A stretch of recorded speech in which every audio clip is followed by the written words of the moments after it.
हर हर महादेव। ओम नमः शिवाय। आजकल एक बड़ा ज्वलंत प्रश्न चल रहा है, विवाह कब होगा, कैसे होगा, कब होगा, कहाँ होगा, किससे होगा। मैं आचार्य अमरनाथ पांडे अपने YouTube चैनल में आपका स्वागत करता हूँ। चैनल को सब्सक्राइब कीजिए, वीडियो को लाइक कीजिए और शेयर भी कीजिए। बड़ा ही ज्वलंत प्रश्न है कि विवाह कब होगा, क्योंकि आजकल शादियां बहुत देर से हो रही हैं। जब शादियां देर से होने लग गई तो जो रिश्तेदार रिश्ते लेके आते थे वो तो खत्म हो गए, क्योंकि आजकल कोई किसी की बात मानता नहीं है। हर कोई अपने कैरियर के लिए लगा हुआ है, कैरियर बन जाने दो फिर शादी करते हैं। अब विवाह की एक उचित आयु क्या होती है? तो विवाह का जो अच्छा समय होता है वो 22 साल से लेकर 26 साल तक लड़कों के लिए और लड़कियों के लिए 20 साल से लेकर 24-25 साल तक। लेकिन यहाँ पे एजुकेशन खत्म हो रही होती है, कैरियर के लिए भटकाव होता है, तो परेशानी आती है। अब विवाह जल्दी होगा या विवाह देरी से होगा, इस विषय पर आज का वीडियो है। तो इसके लिए बहुत सारे नियम हैं, लेकिन कुछ नियम आज मैं आपको बताता हूँ जो कि आप लोग अपनी कुंडली देखकर भी आप लोग समझ सकते हैं कि आपका विवाह जल्दी होगा या देरी से होगा। मित्रों, बहुत सारे हैं। पहले तो लग्न चार्ट देखना जाता है, जिसे जन्म कुंडली कहते हैं, लग्न कुंडली कहते हैं। फिर विवाह की कुंडली होती है नौमास कुंडली। इन सब में क्या क्या देखा जाता है तो एक वीडियो में इससे पहले डिटेल में बना चुका हूं। आप लोग चाहें तो मेरा वीडियो देख सकते हैं। लेकिन ये जो वीडियो है, इस वीडियो में आप खुद अपनी कुंडली खोलेंगे और देखेंगे कि आपकी कुंडली में ग्रहों की स्थिति क्या है, जन्म कुंडली में क्या है, नवांश कुंडली में क्या है। उससे आपको पता लग जाएगा कि आपकी शादी जल्दी होगी या देरी से होगी। तो इसके लिए मित्रों मैं कुछ कुंडलियां लेता हूं और आपको बोर्ड के ऊपर समझाता हूं। तो अब बोर्ड पर चलते हैं। मित्रों, ये कुंडली है, आज बना रहा हूं 17 जुलाई को। तो आप देखेंगे कि इस कुंडली में ये लग्न कुंडली है, जन्म कुंडली जिसे कहते हैं। ये विवाह की कुंडली है जिसे कहते हैं नवमास कुंडली। शीर्षक दिया हुआ विवाह विलंब से होगा या जल्दी होगा। इसको मित्रों कैसे देखते हैं? तो ये नियम बड़ा खास है। आप लोग अपनी कुंडली को निकालिए, उसमें देखिए आपका विवाह कब होगा। अब यहाँ पे देखते हैं, ये लग्न है, ये दूसरा भाव है, ये सप्तम भाव है। ये तीन भावों को हमने लिया। लग्न आप खुद स्वयं है जिसकी शादी होनी है, ये आपका परिवार है और ये आपका स्पाउस है। लड़का है तो लड़की का है और लड़की है तो लड़के का है। अब मित्रों, यहाँ पे होता क्या है कि अगर यहाँ लग्न में शुभ ग्रह बैठे हुए हैं, शुभ ग्रह कौन कौन से होते हैं? चंद्रमा होता है, बुध होता है, शुक्र होता है और गुरु होता है। ये तीन शुभ ग्रह हैं। अगर यहाँ पे शुभ ग्रह बैठा है, जैसे यहाँ पे बुध बैठा हुआ है, बुध एक शुभ ग्रह है। परिवार के भाव में शुक्र बैठा हुआ शुभ ग्रह है और पति पत्नी के भाव में गुरु बैठा हुआ है, ये शुभ ग्रह है। अगर यहाँ तीनों भाव में अपनी कुंडली में देखिए कि अगर शुभ ग्रह बैठे हैं, बुध बैठा है, शुक्र बैठा है, गुरु बैठा है, चंद्रमा बैठा है, ये चारों ग्रह तीन भाव में कहीं भी बैठे हो, गुरु यहाँ भी हो सकता है, बुध यहाँ भी हो सकता है, शुक्र यहाँ भी हो सकता है, यहाँ चंद्रमा भी आ सकता है, कोई भी हो, तो यहाँ पे एक साइन मिलता है कि आपकी शादी जल्दी हो सकती है। लेकिन ये है नवांश। अब ये लग्न का जो है 3 डिग्री 20 मिनट का है, इसलिए ये वर्गोत्तम नवांश बन जाता है, क्योंकि जो यहाँ पे राशि होगी वही राशि यहाँ पे आएगी जब लग्न 3 डिग्री 20 सेकंड के आसपास होगा। तो ये वर्गोत्तम बन गया। वर्गोत्तम का यहाँ शादी से कोई मतलब नहीं है। खाली आप लोग देख रहे होंगे कि यहाँ एक नंबर लिखा है, यहाँ भी वही लिखा है, तो खाली 3 डिग्री 20 मिनट का है, तो ये वर्गोत्तम बन जाता है। अब होता क्या है कि मित्रों, यहाँ पे भी बुध आ जाए, शुक्र आ जाए, चंद्रमा आ जाए, तो क्या शादी होगी? नहीं, ऐसे नहीं होता। यहाँ पे क्या है कि लग्न में, ये जो लग्न है इसे लग्न कहते हैं, इसमें शुभ ग्रह होने चाहिए। बुध हो, चंद्रमा हो, शुक्र हो, गुरु हो। लग्न में कोई ना कोई शुभ ग्रह होना चाहिए। ठीक है। अब जैसे कि यहाँ पे शुक्र है, शुक्र यहाँ पे शुभ राशि या सौम्य राशि में जाना चाहिए। शुभ राशियां कौन सी हैं? तुला है, धनु है। सौम्य राशि कौन है? ये है, मीन है, वृश्चिक है, कन्या है, कर्क है। ये राशियां सौम्य राशि कहलाती है। ठीक है। इन राशियों में इन ग्रहों को जाना चाहिए। अब बुध यहाँ भी हो सकता है, बुध यहाँ भी हो सकता है, गुरु यहाँ भी हो सकता है, शुक्र यहाँ भी हो सकता है। वो इन अगर स्थानों में जाता है तो वहां कोई छठे का और 12वें का 8वें का नहीं लिया जाता।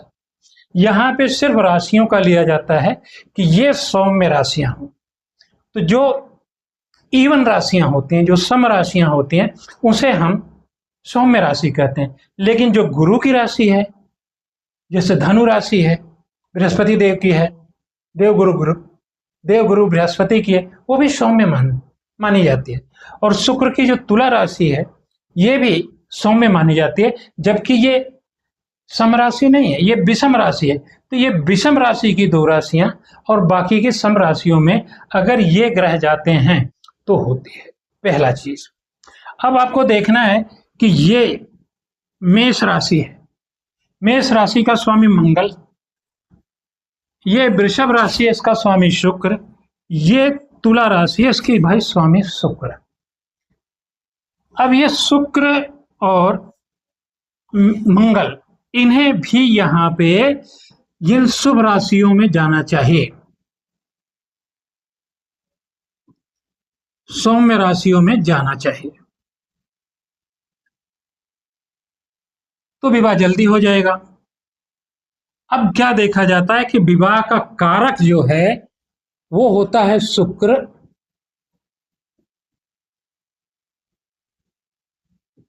मेल के लिए, और फीमेल के लिए होता है गुरु। अब मान लीजिए कि ये गुरु जो है, ये शुक्र चला गया, बुध चला गया, चंद्रमा चला गया, ठीक है ना, तो क्या शादी हो जाएगी? नहीं, क्योंकि मैंने कहा 3 ग्रहों को जाना है, वो चले गए।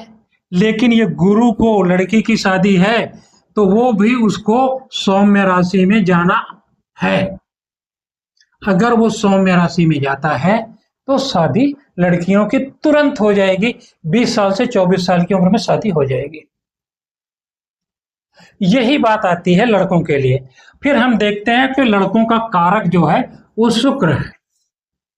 ये शुक्र भी सौम्य राशि में होना चाहिए। अगर ये शुक्र सौम्य राशि में है तो जल्दी शादी हो जाएगी। अब मित्रों, क्या होता है कि शादी देरी से क्यों होगी? तो देरी से जाने से पहले, देरी का मैं एक उम्र आज लगाता हूं, क्योंकि आजकल जो शादियां होती हैं 28, 30, 32, 35, ठीक है, ये शादी हो गई लड़कों की, और लड़कियों की हो गई 27 से लेके 35 साल तक। उसमें सबसे बड़ा कारक जो होता है, कारण जो होता है, वो उनका कैरियर होता है, कि मुझे स्टैब्लिश होना है। जब स्टैब्लिश होंगे तो शादी करेंगे, और तब तक क्या होता है कि अच्छे रिश्ते निकल जाते हैं। तो वैवाहिक जीवन भी देखना है कैसा चलेगा। तो अब देखना है कि किनकी राशियां जो हैं 27 से 31, 32 साल में हो जाएंगे।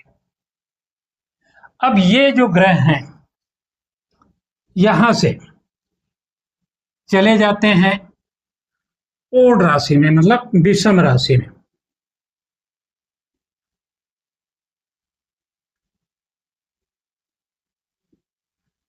इन राशियों में चले जाते हैं,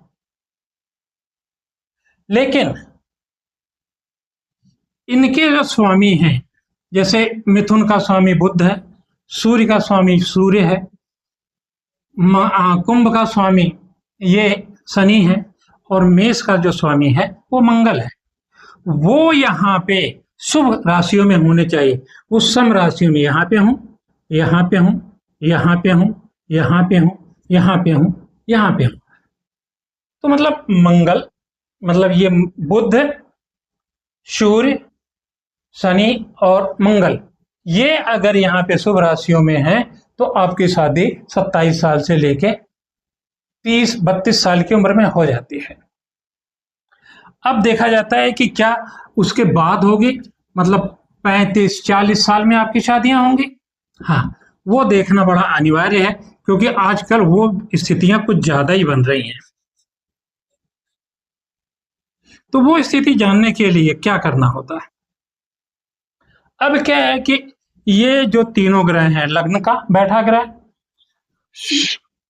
परिवार में बैठा ग्रह दूसरे भाव में, सप्तम भाव स्पाउस में बैठा हुआ ग्रह, ये चले जाते हैं आपके ओढ़ राशि में, और यहाँ चले गए, यहाँ चले, यहाँ चले गए, यहाँ चले गए, यहाँ चले गए, यहाँ चले गए। और इनके जो स्वामी हैं, जैसे बुध हो गया, सूर्य हो गया, गुरु हो गया, आपका शनि हो गया